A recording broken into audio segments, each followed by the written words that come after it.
আনন্দপীঠ মহাবিদ্যালয়ের ভেতরে অলকানন্দার প্রথম যাত্রা, কিন্তু যাত্রা তেমন শুভকর বোধহয় হয়নি। কলেজের ভেতরে প্রবেশ করেই মুখ থুবড়ে পড়ল সে। গাছের শুকনো ডালায় লেগে ডান হাতের কুনুয়ে যাচ্ছে তাই অবস্থা হয়ে গেল। মুহূর্তেই ঘটে গেল রক্তারক্তি কাণ্ড। আশেপাশে বিস্মিত দৃষ্টিগুলো মুহূর্তেই একটা অস্বস্তিতে ভরিয়ে দিল অলকানন্দার শরীরের কোনায় কোনায়। পায়ের ব্যথায় মেয়েটা উঠে দাঁড়ানোর শক্তি পেল না। অলকানন্দা লজ্জায় যখন সংকুচিত হয়ে এলো, ভাবল এই বোধহয় শহুরের ছেলে মেয়ে হু হু করে হেসে তার মজা উড়াবে। কিন্তু তার সবটুকু ভাবনাকে ভুল প্রমাণ করে দিয়ে একটি হাস্যোজ্জ্বল মেয়ে এগিয়ে এলো। কেমন জামা কাপড় তার গায়ে! মেয়েটা এগিয়ে এসেই হাত বাড়িয়ে দিল অলকানন্দার দিকে। ব্যস্ত কণ্ঠে বলল, এই মেয়ে, পড়ে গিয়েছো কিভাবে? ওঠো তো দেখি, ওঠো। অলকানন্দার লজ্জা মুহূর্তেই গায়েব হয়ে গেল। সে ব্যথাযুক্ত হাতটা এগিয়ে দিল মেয়েটার দিকে। আমতা আমতা করে বলল, এখানে শুকনো ডাল, আমি আসলে দেখতে পাইনি। মেয়েটা অলকানন্দাকে হ্যাচকা টেনে তুলল। চিন্তিত কণ্ঠে বলল, পাটা ঝাড়া দাও তো, না হয় কিন্তু হাঁটতে পারবে না, জোরে জোরে ঝাড়ো। অলকানন্দা মেয়েটার কথা অনুযায়ী কাজ করলো। ব্যথায় মৃদু শব্দও করলো সে, কিন্তু ঝাড়া দেওয়ার ফলে ব্যথাটা যেন লাঘব হলো। হালকা চিনচিন ব্যথা করলেও তেমন অসহ্যকর ব্যথা আর অনুভব হলো না। অলকানন্দা কৃতজ্ঞতার দৃষ্টিতে তাকিয়ে বলল, ধন্যবাদ। নতুন নাকি? মেয়েটার প্রশ্নে অলকানন্দা উপর নিচ মাথা দুলালো। ক্ষীণ স্বরে বলল, হ্যাঁ, নতুন। আমিও তোমাদের বয়সেই, কিন্তু ছাত্রী পুরনো। মেয়েটার কথার আগা মাথা না বুঝে অলকানন্দা ভ্রু কোঁচকাল। সংশয় মাখা কণ্ঠে বলল, মানে? বুঝুনি তো? আসলে আমি গত 3 বছর যাবৎ একই ক্লাসে আছি। পরীক্ষা না দিলে যা হয় আর কি, সে হিসেবে তোমাদের বড়। অলকানন্দা ড্যাব ড্যাব করে তাকালো। ঠোঁটে ঠোঁট চেপে বুঝতে পারার ভঙ্গিতে বলল, ওহ, তোমার বিয়ে হয়ে গিয়েছে? অলকানন্দা থতমত খেল। অস্পষ্ট স্বরে বলল, হ্যাঁ। তোমার নাম কি? অলকানন্দা। আপনার? ললিতা। অলকানন্দা এবার ললিতা নামক মেয়েটাকে ভালো করে পর্যবেক্ষণ করা শুরু করলো। মেয়েটা অত্যন্ত রকমের সুন্দর নয়, শ্যামলা গড়ন, কেমন ঢোলা মতন একটা জামা পরনে, ছেলে ছেলে হাবভাব মেয়েটার মাঝে। ললিতা তাড়া দিল, চলো, যাবে না ক্লাসরুমে? তাড়াতাড়ি চলো। অপরিচিত জায়গা, অপরিচিত টেবিলটাতে বসে আছে নন্দা, তার সাথেই বসা ললিতা নামক মেয়েটা। তাদের বেঞ্চে আর কেউ বসেনি। ললিতা ক্লাসের ছেলেদের সাথেও বেশ আন্তরিকতার সাথে কথা বলছে, যা অন্য মেয়ে করছে না। বরং তারা নিজেদের গুটিয়ে রেখেছে আর কেমন চোখে যেন অলকানন্দার দিকেও তাকাচ্ছে। অলকানন্দার ভীষণ রকমের অস্বস্তি হলো। প্রায় ফিসফিস করে ললিতাকে ডাকলো, একটু শুনুন। ললিতা তখন বিপরীত দিকে ছেলেদের সাথে কথা বলায় ব্যস্ত। অলকানন্দার ডাক শুনে পিছনে ফিরে তাকালো, মাথা নাড়িয়ে বলল, এই মেয়ে, আপনি আপনি করে বলছো কেন? তুমি করে বলো না। অলকানন্দা ঘাড় কাত করলো, ফিস ফিসিয়ে জিজ্ঞেস করলো, আচ্ছা, বাকি মেয়েরা কারোর সাথে মিশছে না কেন? ওরা আমাদের এক টেবিল পরে গিয়ে বসেছে কেন? এখানে কি এমন নিয়ম? অলকানন্দার কথায় যেন বেশ মজা পেল ললিতা, তাই তো উচ্চ স্বরে হেসে উঠল। হাসতে হাসতে পেছনের মেয়েদের দিকে তাকিয়ে বেশ আয়েসি ভঙ্গি করে বসে পা দুলাতে দুলাতে বলল, এখানে নিয়ম হলো মানুষ সুখী মানুষদের পছন্দ করে না। এই যে দেখো, আমি কথায় কথায় হাসছি, আনন্দ করছি, এটা তাদের পছন্দ না। ওরা সুখী মানুষ দেখলে মুখ চোখ বিকৃত করে ফেলে। এখন সুখী মানুষের সাথে তুমি বসছো মানে তুমিও তো সুখী মানুষ, তাই কেমন আর চোখে তোমাকে দেখছে, ওই আর কি। আমার সাথে বসলে তারা সবাই তাকে অমন চোখেই দেখে। নন্দা অবুঝ নয়ন যুগল মেলে তাকিয়ে রইল। শহরে মেয়েরা কি তবে কারো সুখ পছন্দ করে না? এ আবার কেমন কথা? ললিতা অলকানন্দার সংশয় ভরা মুখমণ্ডল দেখে হাসল। অলকানন্দার গাল চেপে দিয়ে বলল, তুমি ভীষণ মিষ্টি তো। অলকানন্দা লাজুক হাসল, কোমল স্বরে উত্তর দিল, ধন্যবাদ।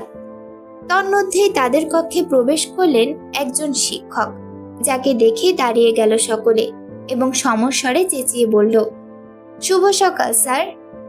অলকানন্দা তাদের সাথে সাথে একই বাক্য উচ্চারণ করল। তার বড় মনে হলো গ্রামের সেই পাঠশালা বিদ্যালয়ের কথা, স্যার কথাটার মাঝে সে আন্তরিকতার আভাস পেল না, কেমন কর্কশ।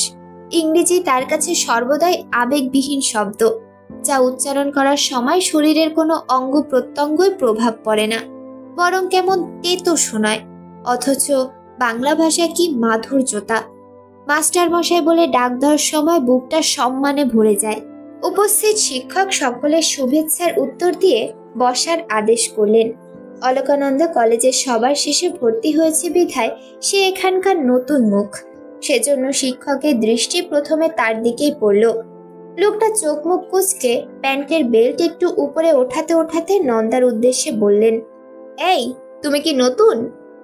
নন্দা তৎক্ষণাৎ উঠে দাঁড়ালো, মাথা উপর নিচ নাড়িয়ে বলল, হ্যাঁ মাস্টার মশাই। নন্দা কথাটা বলতেই পুরো কক্ষে যেন হাসির স্রোত বয়ে গেল।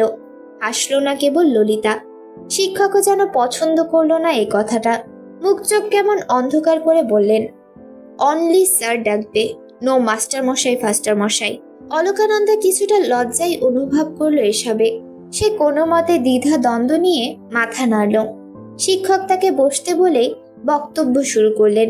নন্দা যতটুকু বুঝল, ভদ্রলোকের নাম নরেন ঘোষ, ইংরেজি শিক্ষক সে। কথাবার্তায় কেমন যেন বোকা বোকা হাবভাব হলেও পড়াশোনা দুর্দান্ত বোঝায়। অলকানন্দা হুট করে মুমিনুল ইসলামের কথা মনে পড়ল। মানুষটা সেদিন তাকে বাঁচাতে গিয়ে তো প্রায় বিধ্বস্ত হয়ে গিয়েছিল। এখন কেমন আছে সে? ভালো আছে তো? নন্দা তো একটি বারও খোঁজ নিল না। কি পাষাণ সে! তার ভীষণ কান্না পেল, কিন্তু নতুন জায়গায় বোকার মতো কান্না করলে সে হাসির পাত্রী হয়ে যাবে, তাই সে আর কাঁদল না। প্রায় বেশ খানিকটা সময় নিয়ে নরেন ঘোষ নামক লোকটা পড়া বুঝাচ্ছেন, কিন্তু এখানে কেউ যে খুব মনোযোগ দিয়ে পড়া বুঝছে তা মনে হচ্ছে না। যে যার মতো কথা বলছে ছোট ছোট শব্দে। মেয়েরা একজন আরেকজনের শাড়ি চুল নিয়ে কথা বলছে। ছেলেরা কেউ কেউ একজন আরেকজনের সাথে নীরব মারামারিতে অংশগ্রহণ করেছে, আর কেউ বা কিছু নিয়ে করছে ঘোর আলোচনা। ললিতাও পা দুলাচ্ছে আর হালকা আওয়াজে শীষ বাজাচ্ছে। তন্মধ্যেই শ্রেণীকক্ষের বাইরে একটি চিকন করে ছেলে এলো। ছিমছাম দেহটা তার। এসে নরেন ঘোষকে পাত্তা না দিয়েই গলা ছেড়ে হাঁক ছেড়ে ডাকলো, ও ললিতা দি, সুদীপদা ডাকছে তোমায়, একটু এসো তো। ললিতাও তড়িৎ গতিতে উঠে দাঁড়ালো। ব্যস্ত কণ্ঠে শিক্ষককে বলল, স্যার আসি। শিক্ষকের আর কিছু বলার প্রয়োজন হয়নি, তার আগেই ললিতা ধূপধাপ পায়ে বেরিয়ে গেল। নন্দা সবটাই বিস্মিত দৃষ্টিতে দেখল। এখানে ওরা পড়াশোনা সংবলিত বিষয় নিয়ে এত উদাস কেন? ললিতা নামের মেয়েটা এত ভালো হওয়া সত্ত্বেও শিক্ষককে সম্মান করে না, এ আবার কেমন জীবন? অলকানন্দার ভাবনার মাঝে নরেন ঘোষ নাক মুখ কুঁচকে বলে উঠল, ইডিয়েট গার্ল। ক্লাস শেষ হতে সকলে দল বেঁধে অলকানন্দার নিকট এলো। ও মাত্রই তৈরি হয়েছে চলে যাওয়ার উদ্দেশ্যে। ললিতা নামের মেয়েটা আর এলো না। কেমন অদ্ভুত চালচলন মেয়েটার। সকলকে নিজের কাছে আসতে দেখে অলকানন্দা ভ্রু কুঁচকাল, তাকিয়ে রইল প্রশ্নাত্মক দৃষ্টিতে। এমন সময় সব মেয়েগুলোর মাঝে একটা মেয়ে বলে উঠল, নাম কি তোমার? অলকানন্দা। তোমার? সরস্বতী। তোমার বিয়ে হয়ে গেছে? মেয়েটার এমন প্রশ্নে অলকানন্দা কিছুটা মৌন থেকে ধীরে উত্তর দিল, হ্যাঁ। তাহলে তুমি ললিতার সাথে মিশছো কেন? ও কি ভালো মেয়ে? সরস্বতীর ফিস ফিস কথায় অলকানন্দা ভ্রু কুঁচকাল। সরস্বতীর পাশের মেয়েটাও তাল মিলিয়ে বলল, ওর সাথে মিশবে না, খারাপ হয়ে যাবে পরে, ও মেয়ে মোটেও ভালো না। অলকানন্দা মহা সংশয়ে পড়ল। ললিতাকে তার মোটেও খারাপ মনে হয়নি, তবে মেয়েগুলো এমন কেন বলছে? নিজের কৌতূহল দমন করতে না পেরে নিজেই প্রশ্ন করল, ললিতা খারাপ কই? খারাপ কিছু তো দেখিনি। অলকানন্দার এমন প্রশ্নে যে মেয়েগুলোর পছন্দ করেনি তা তাদের চোখ মুখ দেখেই বোঝা যাচ্ছে। সরস্বতী তো চোখ মুখ কালো করে প্রায় বিরক্ত কণ্ঠে বলে ফেলল, তুমি কি ভাই দেখছো না ও কেমন সব ছেলেদের সাথে মেলামেশা করে? ছেলেদের সাথে মেলামেশা করে এদের চরিত্র কি ভালো হবে বলো? তাও আবার এ ক্লাসে 3 বছর। করে রাজনীতি, পোশাক দেখেছো, আবার থিয়েটারও করে। এসব কি ভালো মেয়েদের লক্ষণ? অলকানন্দা হাসলো, প্রায় খোঁচা মারা কণ্ঠে বলল, কারো বদনাম করাও কি ভালো মেয়েদের লক্ষণ নাকি? মেয়েগুলো এমন অপ্রতুল কথায় চুপসে গেল। মুখ ভেঙচি দিয়ে যে যার মতো চলে গেল। অলকানন্দার বুঝতে বাকি রইল না যে তাকেও খারাপ মেয়ের দলে ফেলে দেওয়া হয়েছে আজ থেকে। অলকানন্দা হাসল। ধীর পায়ে শ্রেণীকক্ষ থেকে বেরিয়ে এলো নন্দা। ললিতাকে চারপাশে খুঁজেও আর পেল না। ধীর পায়ে হেঁটে সে কলেজের বাইরে আসতেই পরিচিত মুখ দৃষ্টিগোচর হলো। বিস্মিত ভঙ্গিতে বলল, নবনীল। নবনীল ততক্ষণে নন্দার দিকে এগিয়ে এসেছে। নীল রঙা এক পাঞ্জাবি পরিহিত, চোখ মুখে নির্লিপ্ততা। কাছে এসে প্রশ্ন করল, ভালো আছেন? আছি। নবনীল এক পাশে তাকালো, গাঢ় কণ্ঠে বলল, শুনলাম আপনার স্বামী নাকি এখানে ভর্তি করিয়েছে আপনাকে। তাই দেখতে এলাম আপনার ভালো থাকার মহিমা। বেশ ভালোই তো আছেন দেখছি। আপনি চাননি ভালো থাকি? নবনীল থতমত খেল, অবাক কণ্ঠে বলল, চাইব না কেন? তবে এভাবে জিজ্ঞেস করলেন যে? নবনীল চুপ করে রইল, যেন নন্দা তার সাথে এভাবে কথা বলবে সে কখনো ভাবেনি। তন্মধ্যে কোথা থেকে যেন ললিতা চলে এলো, হাস্যকর মুখশ্রী মেয়েটার। নন্দার পাশে এসে ঝলমলে কণ্ঠে বলল, আরে নন্দু, যাওনি? এই তো যাব এখন। ইনি কে? নবনীলকে দেখিয়ে প্রশ্ন করল সে। নন্দা কিছুক্ষণ চুপ থেকে উত্তর দিল, পরিচিত। নবনীল যেন থমকে গেল। সে এমন কেউ যার পরিচয় অলকানন্দা নামক মেয়েটা দিতে পারে না, যার কোনো মূল্য আদৌ নেই মেয়েটার কাছে। বাহ, এই ব্যথা যেন নবনীলের জন্য ভারী হলো। সে চোখ মুখ শক্ত করে বলল, কেবল পরিচিত একজন মানুষকে এতটা সময় দেওয়ার জন্য ধন্যবাদ। আসছি। ছেলেটা আর এক মুহূর্ত দাঁড়ালো না। কথাটা বলে গটগট পায়ে চলে গেল। অলকানন্দা দীর্ঘশ্বাস ফেলল। বুকের কোনায় ব্যথাদের নীরব উকি ঝুঁকে দেখা দিল। কিন্তু কি আর করার? নারীর কাছে স্বামী এবং সংসার ধর্মের চেয়ে যেন বড় কিছুই নেই। অলকানন্দার ভাবনার মাঝে ললিতা প্রশ্ন করল, ছেলেটা কি রাগ করলো? না বোধহয়। আপনি কোথায় ছিলেন? ললিতা হাসল। নন্দার গাল টেনে বলল, আবারও আপনি বলছো কেন? আমি তোমার সই হই। কেমন সই জানো? রবীন্দ্রনাথ ঠাকুরের চোখের বালি পড়েছিলে, আমি তোমার তেমন সই, যাকে হয়তো কোনো একদিন তোমার চোখের বালি মনে হবে। কথাটা শেষ হতেই কেমন অদ্ভুত হাসল ললিতা। নন্দার মস্তিষ্ক ছুতে পারে না বোধহয় সাবধানী বাণী। সন্ধ্যায় নববধূ বেশে লাজুক হয়ে যেন বসে আছে গগন বক্ষে। টুকরো টুকরো মেঘে দলবদ্ধ হয়ে জমে আছে এখানে ওখানে। নন্দার গাড়ি সবেই প্রবেশ করলো বিরাট দরজার কোল ঘেঁষে। তন্মধ্যে সে আধো আলো অন্ধকারে একটি মেয়ের অবয়ব বেরিয়ে যেতে দেখল বাড়ি ছেড়ে। অলকানন্দা ভ্রু কোচকাল। এ বাড়িতে বাইরের মেয়ে তো প্রবেশ করার কথা না। তবে গাড়ি থেকে নেমে দাঁড়াতেই তার কানে হরেক রকমের শব্দ ভেসে এলো। কেমন গান বাজানোর সুর ভেসে আসছে। অলকানন্দা বাড়িতে ঢুকতে খেয়াল করলো রান্নাঘরের সকল কর্মচারী ব্যস্ত নিজেদের মতন, আর গানের সুর স্পষ্ট হলো। ঘুঙুরের শব্দ স্পষ্টভাবে ভেসে এলো। এ বাড়িতে কেউ নাচছে গাইছে। কে তারা? নন্দা কর্মচারীকে ডেকে শুধালো, কে নাচছে? আজকে বাইজে এসেছে সাহেব বধূ। সাহেবরা সকলেই সেখানে। হেমন্তের সমীকরণে পাকা ধানের সুঘ্রাণ ভেসে আসছে। কৃষকদের তৃপ্তির হাসির আনন্দ যেন আকাশ জুড়ে। ঝলমলে তারাদের বসেছে মহোৎসব। কৃষকদের ক্ষুধার্ত গৃহে যে লক্ষ্মী তার দুহাত ভরে দান করেছে এবার। আর কয়েকদিন, তারপর চলবে ক্ষেত থেকে ধান ওঠানোর মেলা। তা দিয়ে আবার নবান্ন উৎসব। ইংরেজদের নীল চাষ করতে গিয়ে যেখানে কৃষকদের জমি হারিয়েছে উর্বরতা, সেখানে এবছর দারুণ ফলনে কৃষক শ্রেণী আনন্দিত। বহুদিন পেট ভরে খাওয়া হয়নি, এইবার বোধহয় তৃপ্তি করে অন্তত খাওয়া যাবে। অলকানন্দা সেই আনন্দ প্রকৃতিতে এক ধ্যানে তাকিয়ে আছে। স্নান করে এসেছে বিধায় চুল ভিজে সেখান থেকে ভোরে শিশির বিন্দুর ন্যায় জল গড়িয়ে পড়ছে। বাড়ির ভেতরের এত উচ্চ শব্দের গান বাজনায় তার কাছে অসহ্যকর ঠেকছে। তার স্বামী সুদর্শন এসবে আসক্তি ছিল, কিন্তু সেটা হয়তো তাদের কাছারি ঘরে। এখানে তো নিজেদের মহলে এসব হচ্ছে। অলকানন্দা বিরক্ত হলো। স্টিফেনের মা কি শোনে না এসব? উনিও কি কিচ্ছু বলে না? অলকানন্দা ভেজা মাথায় ঘুমটা টানল। দারুণ সজ্জিত সিঁড়িগুলো অতিক্রম করে প্রথমে কাদম্বরী দেবী স্টিফেনের মায়ের রুমে যেতে চাইলেও কি ভেবে যেন দাঁড়িয়ে গেল। সে সিঁড়ি বেয়ে নিচে না গিয়ে উপরের দিকে ওঠা শুরু করলো। কয়েক ধাপ সিঁড়ি পেরোতেই বাড়ির ছাদ দৃষ্টিগোচর হলো। ভীষণ সুন্দর একটি ছাদ। সিমেন্ট এবং রঙিন পাথর দিয়ে নকশা করা ছাদটাকে বিশাল মাঠের মতো মনে হলো। তার এক কোণায় আরেকটি তালাবদ্ধ কক্ষও আছে। অন্ধকারে চাঁদের জ্যোৎস্নায় যতটুকু বোঝা গেল। অলকানন্দা অবসাদগ্রস্ত মন এত সুন্দর জায়গাটা পেয়ে বোধহয় উৎফুল্ল হলো। সে উঠে গেল ছাদে।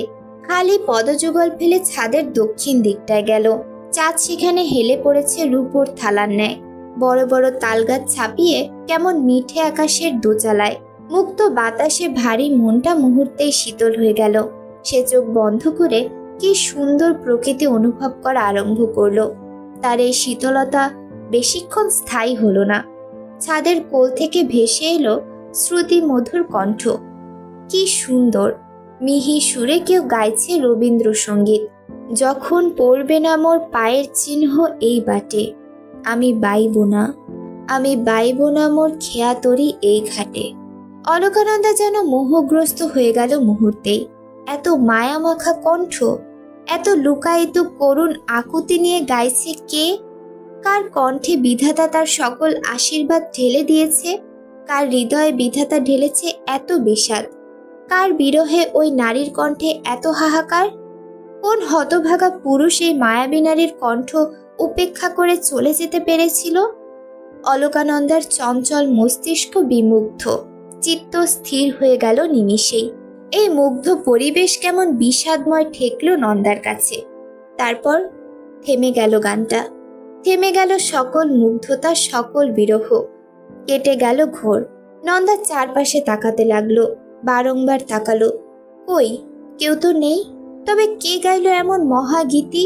কে ছড়ালো এমন বিমোহিত সমীরণ? অলকানন্দা চারপাশে তাকাতে থাকলো।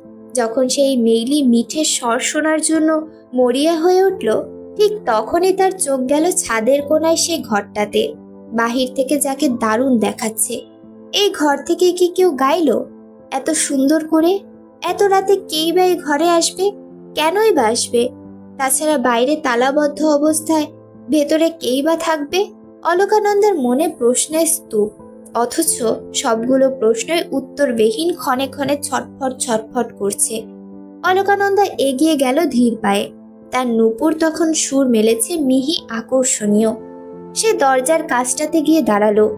কোনো শব্দ নেই সেখানে। দূর হতে ভেসে আসছে খেক শিয়ালের হাঁক। রাত হলেই এদের ডাক বেড়ে যায়। কিছুদিন আগেও একজন মানুষকে এরা ছিঁড়ে খেয়েছে। এত ভয়ঙ্কর প্রাণী! বাড়ির পাশের বিরাট বটগাছে যেন জ্যোৎস্নার আলোয় ভরে গেছে অশরীরী খেলা। কেমন লোমকূপ দাঁড়িয়ে যায় গাছটার দিকে তাকালেই। মনে হয় কে যেন দুহাত বাড়িয়ে আহ্বান জানাচ্ছে। অলকানন্দার শরীর শিরশির করে উঠল। এতক্ষণ ভয় না পেলেও সে এখন ভয় পাচ্ছে। পায়ে দেখা দিয়েছে মৃদু কম্পন। বাড়ির প্রাচীর ঘিরে ভয়েরা কেমন হামাগুড়ি দিয়ে পড়ছে। অলকানন্দার শরীরের বাতাসগুলো অসহ্যকর লাগছে। সে ভয়ার্ত চোখে আশেপাশে চোখ বুলালেও খেয়াল করলো ঘরটার ডান দিকে একটি কাঠের জানালা খোলা অবস্থায় আছে।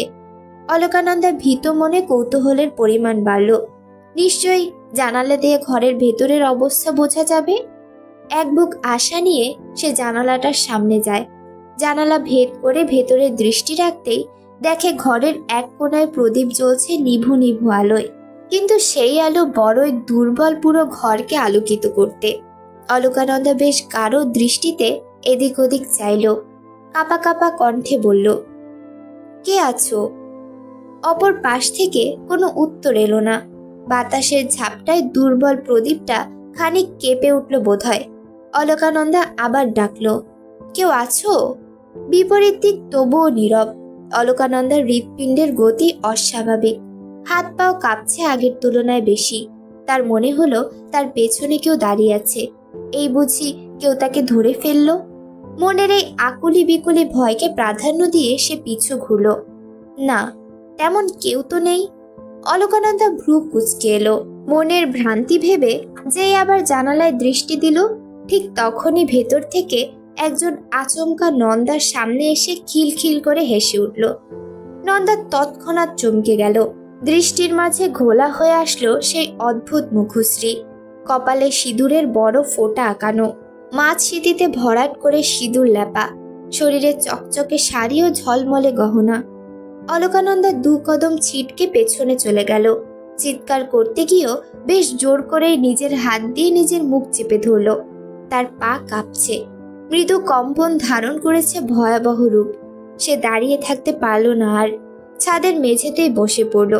শরীর থেকে অস্বাভাবিকভাবে ঘাম বেয়ে পড়ছে। অপ্রত্যাশিত উত্তেজনায় তার হৃৎপিণ্ডের কম্পন যেন আকাশ ছুঁয়েছে। সে ঘন ঘন শ্বাস নিতে লাগলো। মনে হচ্ছে কেউ যেন তার শ্বাসনালী ধরে রেখেছে। শ্বাস নিতেও যে কি কষ্ট! তার এই ভীত উন্মাদিত শরীরটা যখন ভয়ে কাহিল, ঠিক তখন আবারও মেইলি রিনরিনে হাসি ভেসে এলো, সাথে মিষ্টি স্বরের কণ্ঠ। ভয় পেয়েছিস নাকি? অলকানন্দা চমকালো। এই মেইলি কণ্ঠ কিছু তো একটা আছেই, না হয় এত শ্রুতিমধুর শোনাবে কেন? সে চোখ ঘুরে আবার দৃষ্টি রাখলো বদ্ধ ঘরের মুক্ত জানালার দিকে। অপরিচিত মিষ্টি মেয়েটা হাসছে। অবশ্য পুরোপুরি অপরিচিত নয় এই মুখমণ্ডল। যেদিন প্রথম সে এ বাড়িতে এলো, সেদিনই এই নারীর সাথে তার ভয়ঙ্কর সাক্ষাৎ পর্ব সমাপ্ত হয়েছিল। এরপর আর দেখেনি তাকে। সেদিনের মুখমণ্ডলের যে হিংস্রতাটা ছিল, আজ তার ছিটে ফোটাও নেই। নন্দা এবার বসা থেকে উঠে দাঁড়ালো। কিছুটা ভয় সংকোচ নিয়ে মেয়েটার কাছে গেল। মেয়েটা জানালা দিয়ে হাত বাড়িয়ে আছে। অলকানন্দার সামনে যেতেই মেয়েটা নিজের 2 হাতের আদরে অলকানন্দার মুখটা নেয়। হাসি হাসি কণ্ঠে বলে, তুই তো ভীষণ সুন্দর। অলকানন্দা ফ্যাল ফ্যাল করে তাকিয়ে থাকে। অস্ফুষ্ট স্বরে বলে, তুমিও তো ভারী মিষ্টি। তাই? অনেক মিষ্টি রে আমি। অলকানন্দা মাথা নাড়ায়, ধীরে স্বরে জবাব দেয়, সত্যি অনেক মিষ্টি। মেয়েটা আবার হাসে। মেয়েটার বোধহয় কারণে অকারণে হাসার অভ্যাস। হাসলে তাকে দারুণ লাগে অবশ্য। এই কথা বোধহয় এই নারী জানে, তাই মুগ্ধতা ছড়াতেই বুঝি সে এমন কিশোরীর ন্যায় হাসতে থাকে। তোর নাম কি রে? মেয়েটার প্রশ্নে নন্দা মিহি স্বরে উত্তর দেয়, অলকানন্দা। তুমি তো বিহারিনী। অলকানন্দা নাম জিজ্ঞেস করতেই মেয়েটা নন্দার মুখ চেপে ধরে। হুঁশিয়ারি কণ্ঠে বলে, চুপ চুপ, কেউ যেন না শুনতে পায়। নন্দা মাথা নাড়ায়, ফিসফিসিয়ে বলে, আচ্ছা শুনবে না। আমাকে এখান থেকে বের কর না পুষ্প। মেয়েটার এমন সম্বোধনে অবাক হয় নন্দা। সে বিস্মিত ভাব কণ্ঠেও ধরে রেখে শুধায়, পুষ্প কেন রাখছো? আমার নাম তো অলকানন্দা। মেয়েটা বোধহয় ভারী মজা পায় নন্দার এমন বাক্য শুনে, তাই তো সে হেসে হয় খুন। হাসতে হাসতে বলে, তুই কি জানিস না অলকানন্দা হলো একটি ফুলের নাম, যে ফুল সচরাচর পাওয়া যায় না, কিন্তু নামের মতন তত সুন্দর না ফুলটা। কিন্তু তুই তোর নামের মতনই সুন্দর। যেহেতু তোর নাম ফুলের নামের সাথে মিলিয়ে রাখা, তাই আমি তোকে পুষ্প ডাকবো। তুই জানিস নে, পুষ্প ফুলেরই আরেক মৈত্রীয় শব্দ। অলকানন্দার অবাকে সীমা বাড়ে। মেয়েটাকে দেখে যদি মনে হয় মানসিক ভারসাম্যহীন, কিন্তু অত্যন্ত বুদ্ধিমতী এই নারী। কথাবার্তায় শিক্ষিতের ছায়া। নিশ্চয় সে পড়াশোনা জানা। এমন একটা মেয়ের এ দশার কারণ কি? আর তার নামের সাথে বিহারিনী মহলেরই বা এত মিল কেন? জিজ্ঞেস করবে কি মেয়েটাকে? পরে যদি মেয়েটা আবার রেগে যায়? নন্দা জিজ্ঞেস করতে গিয়েও থেমে যায়। সে বুঝতে পারছে মেয়েটার সাথে ভাব জমালে বোধহয় সব প্রশ্নের উত্তর পাওয়া যাবে। ভাবনা অনুযায়ী সে ভাব জমানো শুরু করলো, নানান রকমের কথাবার্তা বলে। কথা বলতে গিয়ে নন্দা অনুভব করে মেয়েটা অনেক কিছু সম্পর্কে অবগত। এমনকি রবি ঠাকুরের এত দারুণ দারুণ গান সে জানে। বিভিন্ন উপন্যাসের নামও বলে দিচ্ছে অকপটে। হেমন্তের আকাশে উড়ে বেড়াচ্ছে কয়েক ঝাঁক খণ্ড বিখণ্ড মেঘের দল। মনে হচ্ছে সাদা তুলো। পাখিদের কিচিরমিচির শব্দে প্রকৃতি মুখরিত। নন্দা তৈরি হয়েছে কলেজে যাওয়ার উদ্দেশ্যে।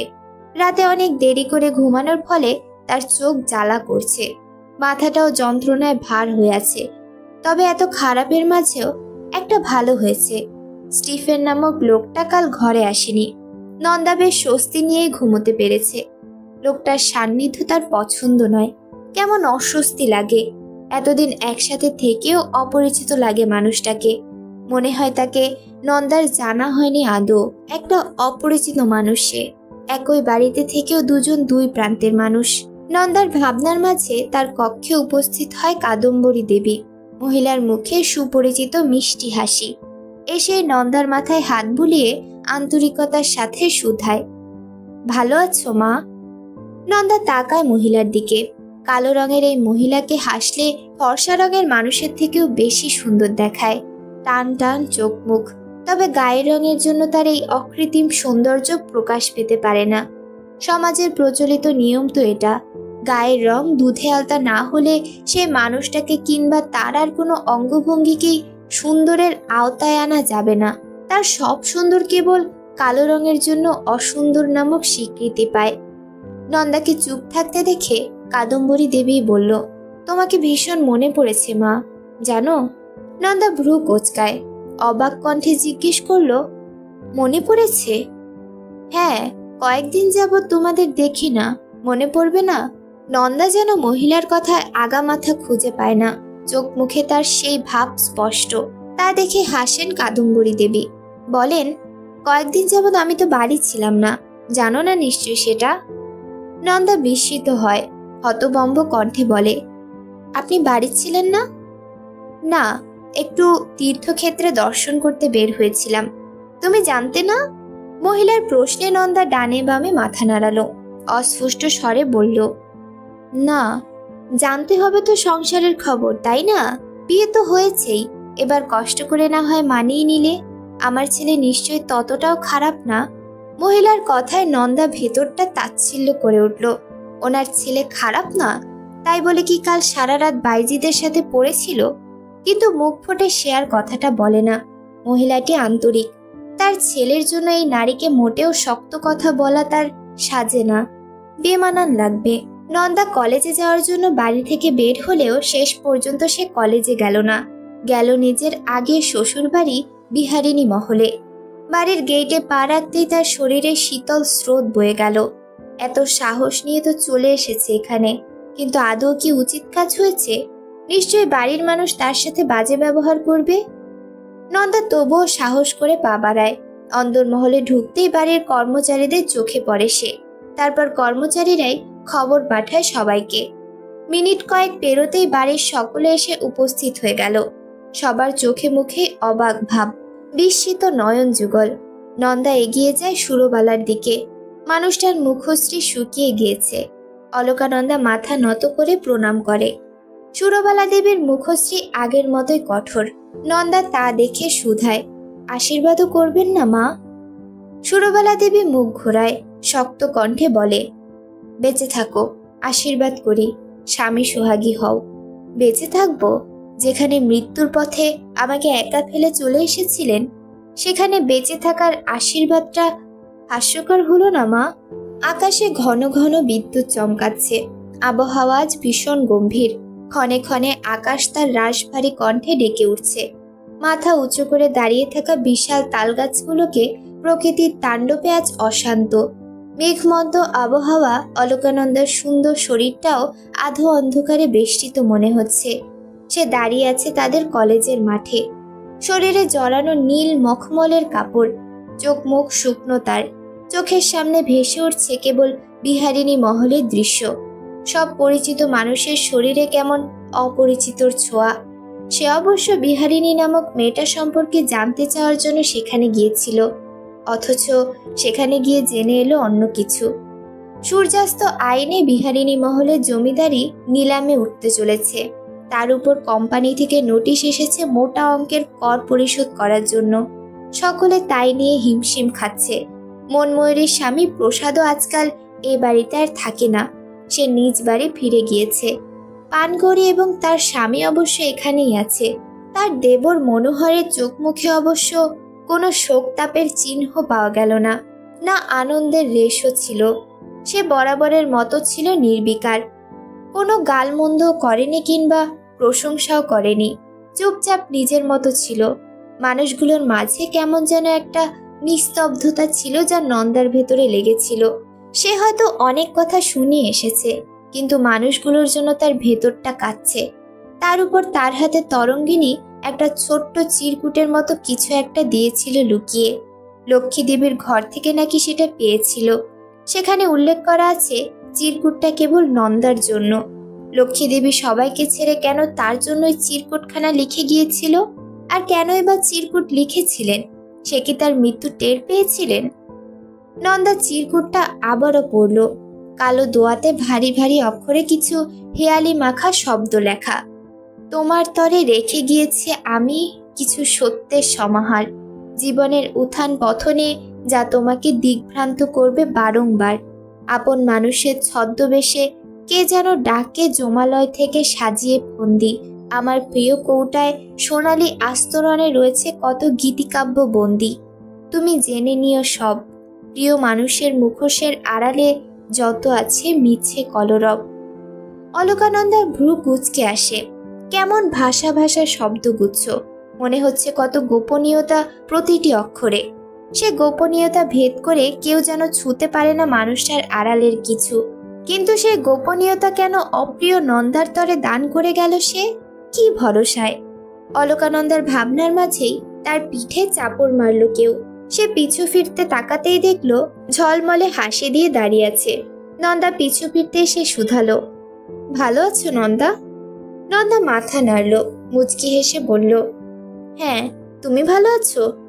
দারুণ আছি। নন্দা, একটা জায়গায় যাবে? অলকানন্দা ঘাড় নাড়ল, শান্ত কণ্ঠে জিজ্ঞেস করল, কোথায়? আসোই না, শহরের জায়গা। তুমি কি চেনো নাকি? আসো, তোমাকে ঘুরতে নিয়ে যাব। অলকানন্দা মাথা নাড়িয়ে উঠে দাঁড়ালো। ললিতার শক্ত হাতের মুঠোয় চেপে ধরল অলকানন্দার ডান হাতটা। প্রায় কিছুটা টেনে নিয়ে গেল। তারা কলেজ থেকে বেরিয়ে ট্রামে চড়ল।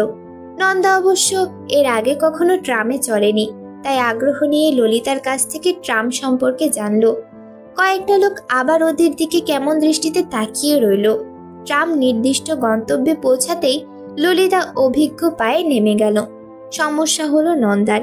ভীতু ভীতু পা যুগল ফেলতে হিমশিম খাচ্ছে, অথচ তার পেছনে বাকি যাত্রীরাও নামার জন্য উতলা। একজন তো প্রায় অসহ্য কণ্ঠেই বলে ফেলল, নামতে না পারলে উঠছো কেন বাপু? আজকালকার ছেলে মেয়েগুলার না কেমন পাখনা গজাই গেছে। নন্দা লোকটার দিকে তাকালো।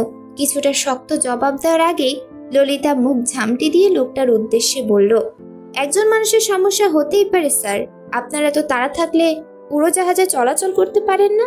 তাহলে তো আর পাকটা গজানো ছেলে মেয়েগুলোকে দেখতে হয় না। লোকটা চুপসে গেল। অলকানন্দের মুখে দেখা মিলল মুচকি হাসির রেখা। ললিতা মেয়েটাকে যেখানে সবার অপছন্দ, শিক্ষকরা প্রায় নিষিদ্ধ বস্তুর ন্যায় নিষিদ্ধ মানুষ বলে ঘোষণা করে দিয়েছে, সেখানে নন্দার তাকে ভীষণ ভালো লাগে। কথায় আছে, নিষিদ্ধ সবকিছুর প্রতি মানুষের বাড়াবাড়ি রকমের ঝোঁক থাকে। নন্দা বোধ করি এর বহির্ভূত নয়। কিন্তু এখন দেখার পালা, বরাবরের মতো নিষিদ্ধ বস্তু সবচেয়ে বড় ক্ষতির কারণ হয় কিনা। নন্দা রাস্তায় নামতেই ললিতা আবারও হাতটা জড়িয়ে ধরল। কেমন আদুরে শাসনের ভঙ্গিতে বলল, এই, তুই কি একটু রাগ দেখিয়ে লোকটার উত্তর দিতে পারলি না? এসব লোককে দু একটা কথা শুনিয়ে দিতে হয়, বুঝেছিস? নন্দা হাসল। ললিতা মেয়েটা তাকে বেশ গুরুতর একটা আপন সম্পর্কে বাঁধছে তাকে, সেটা তার বেশ পছন্দও হয়েছে। নন্দাকে চুপ থাকতে দেখে ললিতা আবার বলল, এভাবে হাসছিস কেন? শহরের মানুষদের তো চিনিস না, এরা বড় স্বার্থপর। মেয়ে মানুষ ট্রামে বাসে চললেই এরা ভাবে মেয়েদের চরিত্র খারাপ, তাই এদের সাথে কড়া আচরণ করতে হয়। আচ্ছা, পরবর্তীতে খেয়াল রাখবো। কথা শেষ করতে করতেই তারা একটি শহুরে গলিতে প্রবেশ করলো। কেমন অপরিচ্ছন্ন সরু গলি, জায়গায় জায়গায় ময়লার স্তূপ। সেখানে বসে ক্ষুধার্ত কাক বিরহী সুরে গাইছে আহ্লাদী দুঃখের গান। অলকানন্দের ভীষণ ভাবতে ইচ্ছে করলো, আচ্ছা, ক্ষুধার্ত কণ্ঠে কখনো বিরহ আসে? ক্ষুধার চেয়ে বড় বিরহ নেই নন্দু। কারো পেটের ক্ষুধা, কারো বা ভালোবাসার ক্ষুধা। সবারই যে নিজস্ব একটা ব্যক্তিগত ক্ষুধা থাকেই, শুধু পার্থক্য এখানেই। আমরা পেটের ক্ষুধাকে স্বাভাবিক ভাবি, আর ভালোবাসার ক্ষুধাকে ভাবি নেহাত বাড়াবাড়ি কিংবা অতিরঞ্জিত। ললিতার মনোমুগ্ধকর বাক্যে নন্দা বিস্মিত। মেয়েটা মন পড়ার দারুণ ক্ষমতা নিয়ে বোধহয় জন্মেছে। না হয় নন্দার মনের খবর জানল কিভাবে? নন্দার বিস্মিত মুখমণ্ডল দেখে হাসল ললিতা, শুধালো, মন পড়ে ফেলায় অবাক হলে? নন্দা উপর নিচ মাথা নাড়ালো, অস্ফুষ্ট স্বরে বলল, হ্যাঁ। জানো নন্দা, আমি খুব দ্রুত মানুষের অঙ্গভঙ্গি দেখে তাদের ভেতরটা পড়ে ফেলতে পারি। মানুষের চোখ মুখ কি ইঙ্গিত করছে তা বুঝে ফেলি, যার জন্য মানুষকে খুব দ্রুত অবাক করে দিতে পারি। মানুষ আমার এই ব্যাপারটাকে দারুণ ভাবলেও আমার কাছে তা বিরক্তকর। এই যে মানুষকে বুঝে ফেলার পর মানুষের প্রতি আমার আগ্রহ হারিয়ে যায়, যার জন্য আমি খুব দ্রুতই বন্ধু হারিয়ে ফেলি। আমারও তো মন পড়ে ফেললে আগ্রহ হারিয়ে ফেলেছ? নন্দার প্রশ্নে বেশ উচ্চস্বরে হাসল মেয়েটা। অতঃপর নন্দার গাল টেনে বলল, উহু, বরং আগ্রহ জমেছে তোমাকে জানার। ললিতার কথার বিপরীতে হাসল নন্দা। ততক্ষণে তারা প্রায় গলিটার শেষ মাথায় চলে এসেছে। একটা সাদা পর্দা দেওয়া, রং খসে যাওয়া পুরনো দালানে প্রবেশ করলো তারা। কেমন অদ্ভুতরে এবং কৌতূহল জাগানো জায়গা। অলকানন্দা প্রশ্ন করার জন্য মুখ খুলতেই প্রস্তুত হওয়ার আগে সাথে সাথে একটা পুরুষালী কণ্ঠ ভেসে এলো, আরে ললিতা যে, আজ এত দ্রুত এসেছিস? লোকটা ঢিলে ঢালা পাঞ্জাবি পরিহিত, চিকন ছিমছাম দেহটা, লম্বা সরু এক ছেলেই প্রশ্নটা করলো। দেখতে আহামরি সুন্দর নয়, চাপা গায়ের রং, মেটে রঙে পাঞ্জাবিতে তাকে আরো রংহীন লাগছে। বয়স ললিতার চেয়ে বেশি হবে, হয়তো 24 কিংবা 25। ললিতা এগিয়ে গেল, হাসি মুখে বলল, আজও পাঞ্জাবিটা পরেছিস কেন? মানা করেছিলাম না পড়তে? আবেগ বুঝিস না তুই, আর আমার বাপ তোর বাপের মতো বড় লোকও না। আরে বেটা, বাপ দিয়ে কি হবে? বাঁচতে হলে বন্ধুর মতো বন্ধু হলেই যথেষ্ট। কথাটা শেষ করেই ললিতা তার ব্যাগ থেকে একটা প্যাকেট বের করে এগিয়ে দিল ছেলেটার দিকে। মুখ ভেঙচি দিয়ে বলল, তোকে কালো রঙে ভালোই মানায় কিন্তু, ধর নে কালো পাঞ্জাবি। তাই ছেলেটা উৎফুল্ল মনে পাঞ্জাবিটা নিল, আনন্দ চিত্তে বলল, আর তোকে ভালো মানায় উপহার হাতে, মাঝে মধ্যে কাজটা করবি বুঝলি? নন্দা তাদের এহেন বাচ্চামো দেখে হাসলো, আর এতক্ষণে ছেলেটার দৃষ্টি তার দিকে পড়ল। নন্দাকে দেখে সে কপাল কুঁচকালো, কৌতূহলী কণ্ঠে জিজ্ঞেস করলো, ললিতা এ কে? ললিতা নন্দার দিকে তাকালো, নন্দার হাত ধরে কাছে টেনে পরিচয় করানোর ভঙ্গিতে বলল, ও অলকানন্দা, কলেজে এবার ফার্স্ট ইয়ার, দারুণ মেয়ে। লোকটা কিঞ্চিত হাসলো, হাত বাড়িয়ে বলল, আমি শতাব্দ, ললিতার বন্ধু। নন্দা অনভিজ্ঞ হাতটা এগিয়ে হাত মিলিয়ে ভদ্রতা পালন করলো। শতাব্দ নামের ছেলেটা ললিতার দিকে তাকিয়ে কিছুটা চিন্তিত কণ্ঠে বলল, তুই যে ওকে এখানে আনলি, দীপকদা যদি কিছু বলেন? কি বলবে? সামনে নিব, ও ভরসাযোগ্য। তন্মধ্যে ঘরে প্রবেশ করলো মধ্যবয়স্ক একজন লোক, চুলদারি লম্বা লম্বা, ঢোলা ফতুয়া পরনে।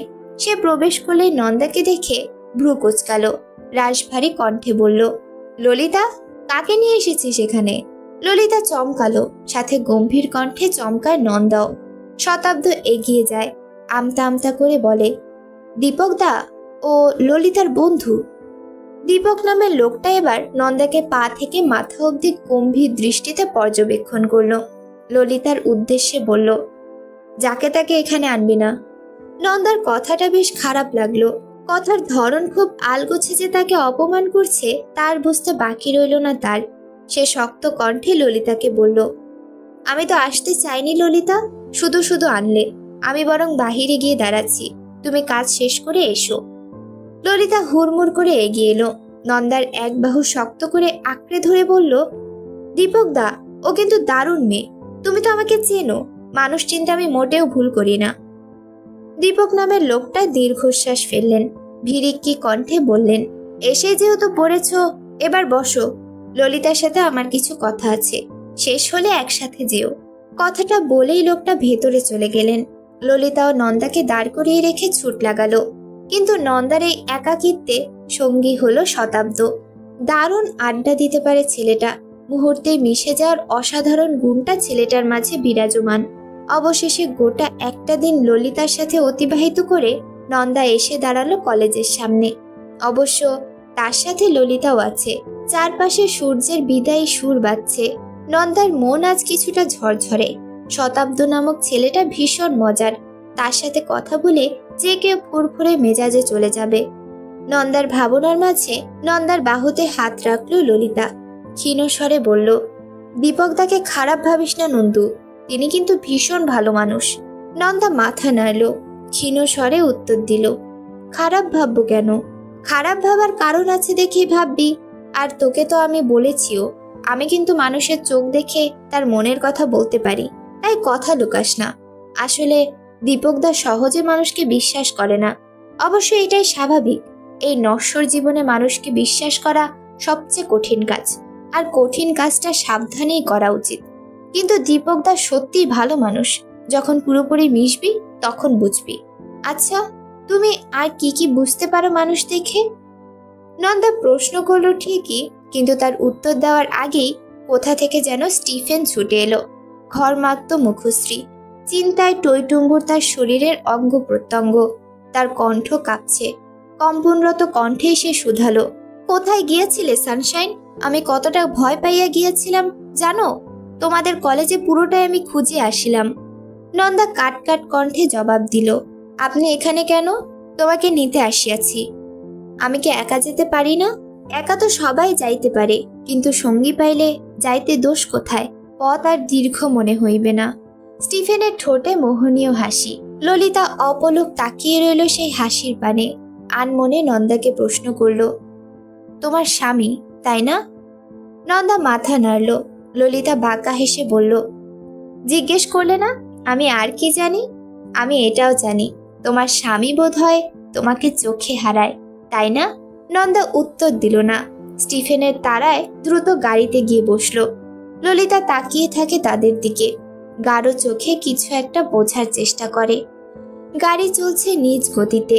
স্টিফেন আর নন্দা বসে আছে পাশাপাশি। হুট করে স্টিফেন নন্দার হাতটা ধরল, মিষ্টি কণ্ঠে বলল, তোমারে দেখিয়া যে কোনো মানুষ মিষ্টি স্বরে বলিবে, ভালোবাসি। অলকানন্দার চোখে তীব্র ক্রোধ ভেসে উঠল। সে প্রায় তাচ্ছিল্য করেই স্টিফেনের উদ্দেশ্যে বলল, আপনার ভালোবাসা আমার কাছে গলার কাটার মতন। না পারছি গিলতে, না পারছি ফেলে দিতে। কেবল অসহ্যকর একটা অস্বস্তি নিয়ে বাঁচতে হচ্ছে। স্টিফেন তাচ্ছিলের বিপরীতে হাসল, প্রায় ফিস ফিস করে বলল, একদিন ভালোবাসিতে বাসিতে দেখিবে ভালোবাসার দাবি ছাড়িয়ে দিব সানশাইন। সেদিন তোমার পৃথিবীতে সব থাকিলেও অস্বস্তির জন্য তুমি হাহাকার করিবে।